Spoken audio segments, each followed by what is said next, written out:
किसी गांव के किनारे एक बड़ी सी नदी थी। उस नदी में एक जलपरी रहती थी। एक दिन नदी में बहुत तेज लहर आई, जिसमें बहकर जलपरी नदी से थोड़ी दूर चली गई और मदद के लिए पुकारने लगी। उसी नदी के किनारे वाले गांव में बनवारी नाम का एक किसान अपने 2 बच्चों और पत्नी राधा के साथ रहता था। एक दिन वो सभी खाना खा रहे थे, तभी उसकी पत्नी बोलती है, सुनिए जी, घर में बस 2-3 दिनों का ही राशन बचा है।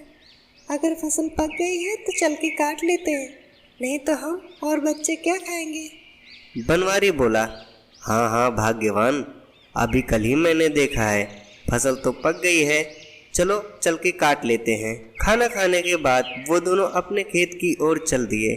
जब वो खेत के पास पहुँचे तो उनके पैरों के नीचे से ज़मीन खिसक गई। उन्होंने देखा कि उनके खेत में भयंकर आग लगी है और सारी फसल धू धू करके जल रही है। ये देखकर दोनों के कलेजे छलनी हो गए और दोनों वहीं बैठकर रोने लगे।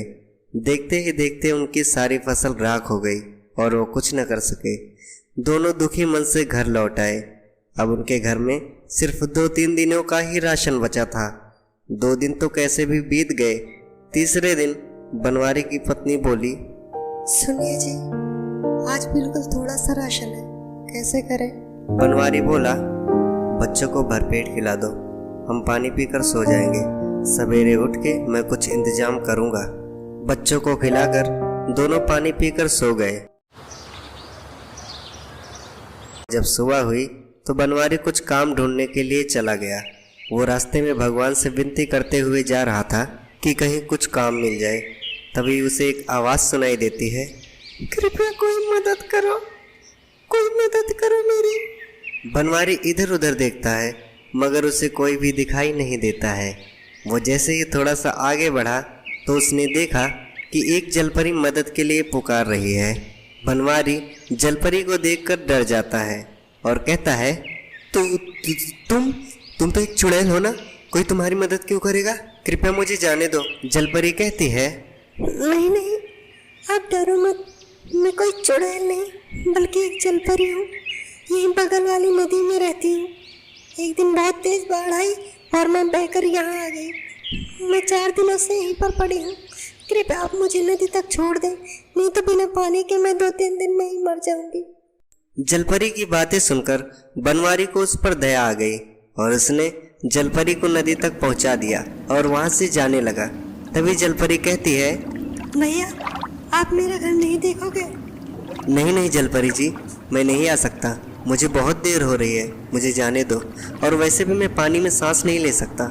जलपरी कहती है, आपने मुझे छू लिया है, अब आप पानी में सांस भी ले सकते हैं और मेरी तरह तैर भी सकते हैं। आप चलो ना मेरे साथ। जलपरी के बार बार कहने पर बनवारी जलपरी के साथ नदी में चला जाता है और थोड़ा सा अंदर जाने के बाद बनवारी को बहुत सारा खजाना दिखाई देता है। बनवारी जलपरी से कहता है, क्या ये सब तुम्हारा है। जलपरी कहती है, हाँ ये सब मेरा है और तुम जितना चाहो ले सकते हो। बनवारी कहता है, नहीं जलपरी जी, मुझे ये सब नहीं चाहिए। मेरी पत्नी और बच्चे घर पर भूखे हैं, अगर हो सके तो कुछ आटा और चावल दे दीजिए जिससे मैं उनका पेट भर सकूं। बनवारी की बातें सुनकर जलपरी बहुत खुश हुई और बोली, तुम बहुत ही ईमानदार और नेकदिल इंसान हो। तुमने बिना किसी लालच के मेरी जान बचाई। ये खजाना मेरी जान से बढ़कर नहीं है और वैसे भी ये मेरे किसी काम का नहीं है, मगर आपको इसकी बहुत ज़रूरत है। आप मेरी खुशी के लिए ये सारा का सारा ले जाओ। आपकी ये छोटी सी मदद करके मुझे बहुत सुकून मिलेगा। जलपरी के इतना कहने पर बनवारी वो सारा खजाना अपने साथ ले आता है और अब उसका परिवार बहुत खुशी खुशी रहने लगता है। उसकी सारी गरीबी दूर हो गई और वो बहुत ही धनवान व्यक्ति भी बन गया और ज़रूरतमंदों की मदद भी खूब करता है। हर रोज़ ऐसे ही मज़ेदार वीडियोस देखने के लिए चैनल को सब्सक्राइब करें, वीडियो को लाइक करें और अपने दोस्तों के साथ शेयर करें। Thanks for watching this video.